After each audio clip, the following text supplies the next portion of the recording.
بسم اللہ الرحمن الرحیم نحمدہ ونصلی علی رسولہ الکریم اما بعد السلام علیکم ورحمۃ اللہ وبرکاتہ۔ دوستو، امید ہے کہ آپ سب حضرات خیریت سے ہوں گے۔ آج کی پہلی ویڈیوز میں ہم نے آپ کو بتایا، عرض کیا کہ فجر کی نماز سب سے پہلے حضرت آدم علیہ السلام نے پڑھی، ظہر کی نماز سب سے پہلے حضرت ابراہیم علیہ السلام نے پڑھی، اور آج کی ویڈیو میں ہم آپ کو بتائیں گے عصر کی نماز سب سے پہلے کس نبی نے پڑھی۔ تو آئیے ہم آپ کو بتاتے ہیں۔ اس سے پہلے اگر آپ ہمارے چینل پر نئے ہیں تو آپ پہلے تو سبسکرائب کیجئے، اور اگر پسند آئے تو شیئر ضرور کیجئے۔ آئیے ہم آپ کو بتاتے ہیں۔ سب سے پہلے عصر کی نماز جس نے پڑھی وہ حضرت یونس علیہ السلام تھے۔ نماز عصر کی 4 رکعتیں سب سے پہلے حضرت یونس علیہ السلام نے ادا فرمائیں۔ جس وقت وہ مچھلی کے پیٹ میں تھے، وہاں انہوں نے اللہ تعالیٰ کو پکارا، جس کو اللہ تعالیٰ نے اس طرح نقل فرمایا ہے: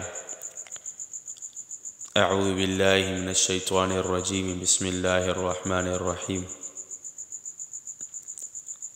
فنادى في الظلمات اللہ الہ الا انت سبحانک انی كنت من الظالمین فاستجبنا له ونجیناہ من الغم وكذلك ننجی المؤمنین۔ سورہ انبیاء آیت نمبر 87 اور 88 میں اللہ تعالیٰ فرماتے ہیں، چنانچہ انہوں نے ہمیں تاریکیوں میں پکارا کہ لا الہ الا انت سبحانک انی کنت من الظالمین، تو ہم نے ان کی دعا قبول کر لی اور ہم نے ان کو اس گھٹن سے نجات دے دی جو ان کو مچھلی کی پیٹ میں ہو رہی تھی۔ اسی طرح ہم ایمانداروں کو نجات دیتے ہیں۔ چنانچہ جب اللہ تعالیٰ نے ان کو مچھلی کے پیٹ سے باہر نکالا تو انہوں نے شکرانے کے طور پر 4 رکعت نماز ادا کی، اور 4 رکعتیں اس لیے ادا فرمائیں کہ اللہ تعالیٰ نے ان کو 4 تاریکیوں سے نجات عطا فرمائی تھی۔ ایک مچھلی کے پیٹ کی تاریکی سے، دوسرے پانی کی تاریکی سے، تیسرے بادل کی تاریکی سے، اور چوتھے رات کی تاریکی سے۔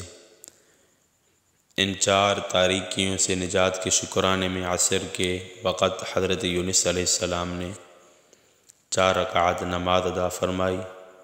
اللہ تعالیٰ کو یہ 4 رکعت اتنی پسند آئیں کہ حضور اقدس صلی اللہ علیہ وسلم کی امت پر ان کو فرض فرما دیا۔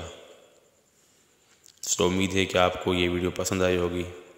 اگر پسند آئی ہے تو لائک کیجئے اور کمنٹ میں اظہار خیال کیجئے، اور اگر پسند آئی ہے تو آپ آگے شیئر کیجئے۔ السلام علیکم ورحمۃ اللہ وبرکاتہ۔